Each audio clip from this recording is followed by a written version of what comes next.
So, you're thinking about investing in Nigerian real estate. It's booming, right? It's attracting money from all over the world. But here's the thing.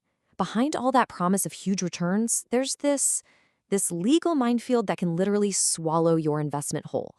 We're not talking about market predictions today. Nope. This is a survival guide for what is easily the biggest, most overlooked risk in one of Africa's hottest markets. Let's get into it. Let's just start with a really direct question, one that gets right to the heart of it all. That property in Nigeria, the one you've poured your hard-earned money into, is it actually legally yours? You might have a piece of paper, sure, but in Nigeria, trust me, that's often just the beginning of a very, very complicated story. Okay, let's really unpack this. You know, most investors, they're completely focused on the numbers, market trends, property values, rental income, and that's important. But in Nigeria, the single greatest threat to your money isn't a bad market.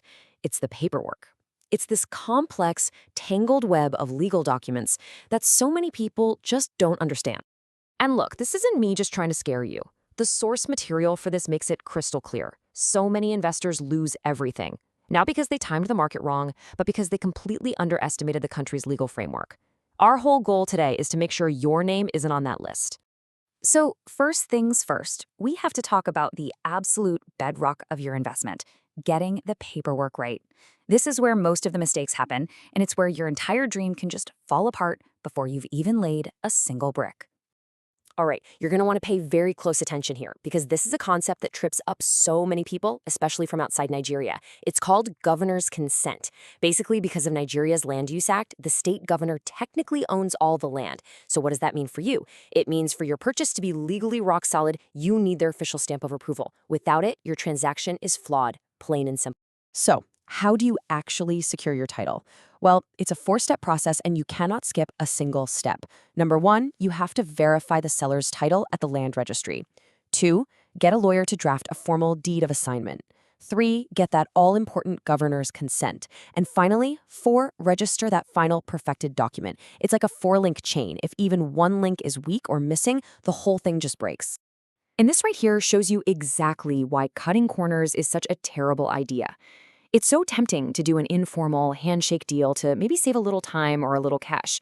But just look at the difference. A formal transaction gives you real legal protection. It's enforceable. An informal one, you've got basically nothing. The risk is just through the roof. This is exactly the kind of nasty surprise that a good title search is meant to uncover. These are the hidden traps you'd never find just by visiting the property. Is there a secret mortgage on it? Is it tied up in a messy court battle or some family feud? Or worse, is the government about to take it over? Your due diligence has to find the answers to these questions. All right, let's keep going, because even if you get every single piece of paper perfect, you're not done, not even close. Now you have to deal with the realities on the ground.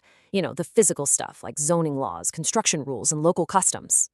Just because you legally own the land doesn't mean you can just build whatever you want on it. Some of the most common and expensive mistakes are things like ignoring zoning laws, starting to build without an approved plan, or not respecting the boundaries and height limits. Any one of these can get you hit with huge fines, stop work orders, or even have your building demolished. And now for a really crucial local factor, the Omo Onile. This term refers to the families who have deep ancestral claims to the land. Now, even if you have the official government title in your hands, if you ignore these customary owners, you are asking for trouble. We're talking major disruptions, constant demands for money. It can make it impossible to actually enjoy your property in peace. So here's the bottom line on this. To succeed in Nigerian real estate, you have to play a two-sided game.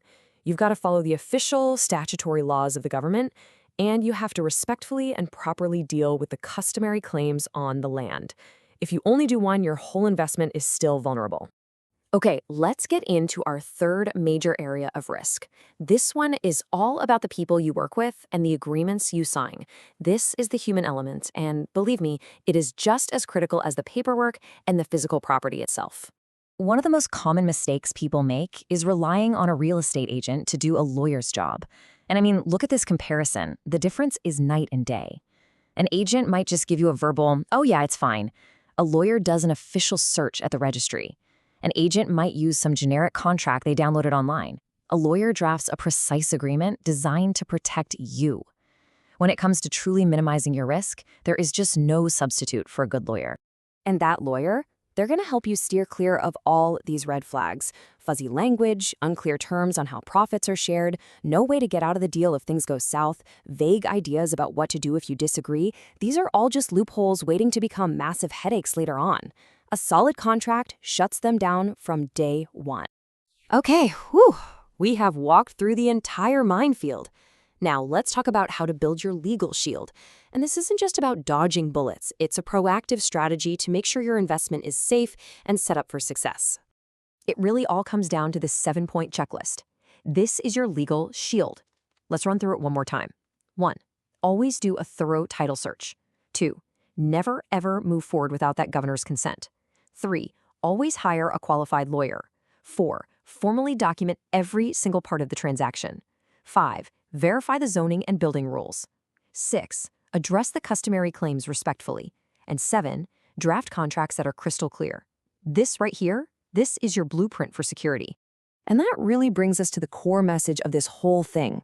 In the Nigerian real estate market, knowing the law isn't just a nice-to-have skill, it's not optional. It is a core competency. It's something you must have to protect your money and actually succeed. So, I'll leave you with this final thought. Finding that amazing property with huge potential, that's just step 1. The real challenge and the true mark of a smart investor in Nigeria is building the legal fortress around that property. So the question is, have you built yours?